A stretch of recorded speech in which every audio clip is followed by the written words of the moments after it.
The first episode of The Acolyte was a bit of a mixed bag for me. There were a few things I did like, and there were some interesting ideas, but overall it was pretty disappointing, with lots of inconsistencies and odd writing choices. I was thinking about the best way to approach a review of the first episode, and in the end I decided it'd be best to just go through the episode chronologically and discuss my thoughts. This won't be a scene-by-scene breakdown, but rather I'll call out the key moments and my thoughts on them. Also, I've only watched the first episode, so I have no knowledge of what happens after that. If you're worried about spoilers, then fair warning, now is the time to please stop watching. Otherwise, let's get right into it. The episode starts with the Jedi Master Indara being attacked by a mysterious assassin. The dialogue here feels a little clunky, but I did enjoy the fight choreography in this scene. They move fairly dynamically around the environment, and I really like how the Force is mixed with martial arts, rather than the lightsaber being drawn straight away. I also appreciated that Indara is shown to actually be saving people, something that I think is sometimes lacking in modern shows, where the heroes aren't shown to actually be doing heroic things. After some back and forth combat, Indara is killed after being distracted by saving the bartender by being stabbed through the heart by a knife.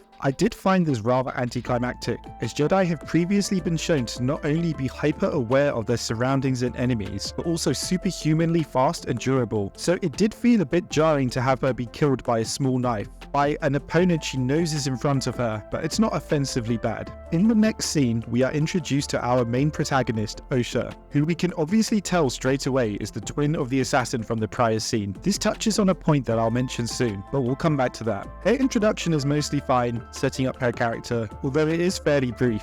We also get a scene where she seems to be traumatized by fire, briefly freezing up at the sight of it. Soon after, two Jedi, including one who is her former friend, arrive to interrogate her about her activities the night before. We also learn that Osha is a former Padawan who dropped out of the Jedi training early for undisclosed reasons. The pivotal moment of the scene is when the bartender identifies her as the assassin, leading to her arrest at the hands of the Jedi. Now, I have a lot of issues with this scene. Firstly, the Jedi arresting her based purely on the eyewitness testimony of a single person seems very flimsy and forced. They ask her where she was the night before, implying the murder just happened, after which they tracked her down to arrest her. If she's been on this ship long enough to know her fellow mechanic, wouldn't they be able to vouch for her being on the ship? Or are they implying that she could have snuck out in the middle of the night, travelled to another planet to commit a murder, then travelled back to the ship to continue working as a mechanic? I don't know exactly how fast hyperspace travel is in Star Wars, but this seems highly unlikely to me, and is completely ignored by the writing and the characters. We also see the Jedi read the mind of, or at least threaten to read the mind of, the owner of the ship when they arrive. Could they not just read Osha's mind to see if she's telling the truth? Again, nobody thinks to suggest this, and they immediately proceed to arrest her.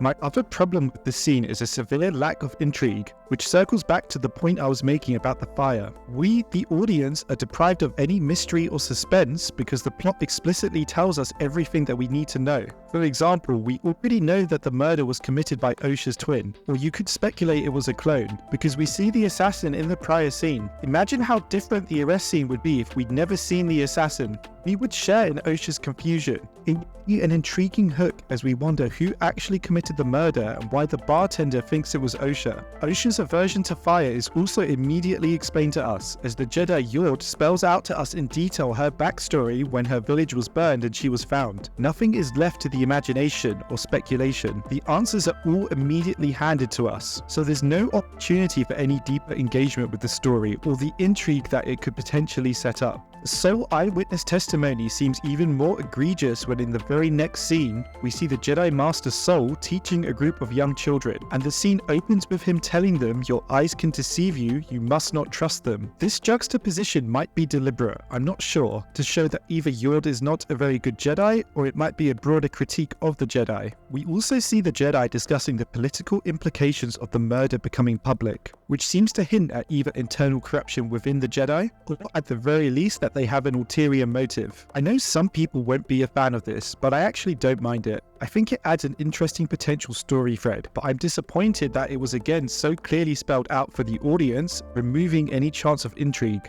Moving on, Osha is being shipped to Coruscant on a prison ship. The prison ship is laughably insecure. There is a single clunky, slow-moving guard droid. The prisoners remotely hack the pilot droids with zero effort expended and leave via the escape pods, leaving Osha to die. She finds a chair with a seatbelt, and she somehow survives a ship falling from orbit and crashing to the ground. It really frustrated me that she survived this. It actually reminded me of the scene in the Clone Wars when Anakin is chasing Padme's would-be assassin and is falling amongst high-speed cars. This scene is meant to be tense as he's falling to what we know would be certain death, only to land on one of the cars speeding by, demonstrating his Jedi skill and ability. And this is sharply contrasted for me with Osha's ability to survive an orbital drop without so much as a scratch. So she crash lands on an icy planet, and Sel, thinking she is still alive, is dispatched to find her. The scenes on the ice planet are quite jarring, with very frequent transitions and short intervals between them. Osha has a vision where she speaks to her sister, somewhat reminiscent of how Kylo Ren and Rey spoke to each other in the movies. And again, practically any chance at intrigue or mystery is removed, as her sister, who we learn is called May, directly tells Osha that she committed the murder and wants to kill all the Jedi. After Osha spots the ship arriving from orbit, she flees the wreckage of the prison ship. As here, there is a minor but nagging issue: her apparent lack of any strategic plan. She is stranded on what appears to be a barren, lifeless, freezing planet with no ship,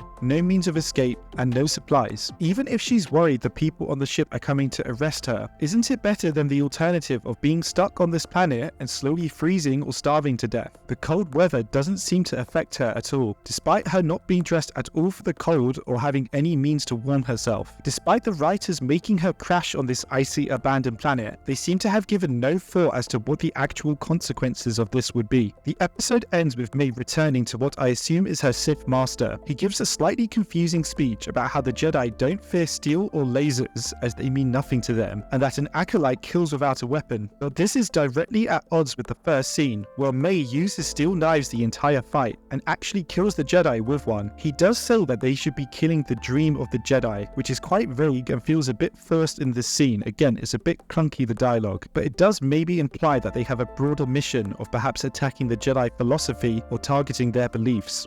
So that was it for the first episode. This was a bit of a shorter video, but I just saw it and I just wanted to share my thoughts. Overall, I feel like the first episode really missed the mark. The writing seems to disregard continuity and coherence, written with little regard for what came before and what came after. The writing also feels the need to spell out absolutely everything directly to the audience, spoon-feeding them. The world and the characters lack depth and cohesion, with many scenes feeling like forced contrivances designed to merely push the narrative to the next plot point. I thought I'd give the episode a chance to see how it was, but overall I was pretty disappointed, and I really doubt I'll be continuing with the series. As always, if you've listened this far, thank you very much. I'd be really interested to hear what you guys think, whether you agree with me or disagree with me, and what you thought about the series. Thank you.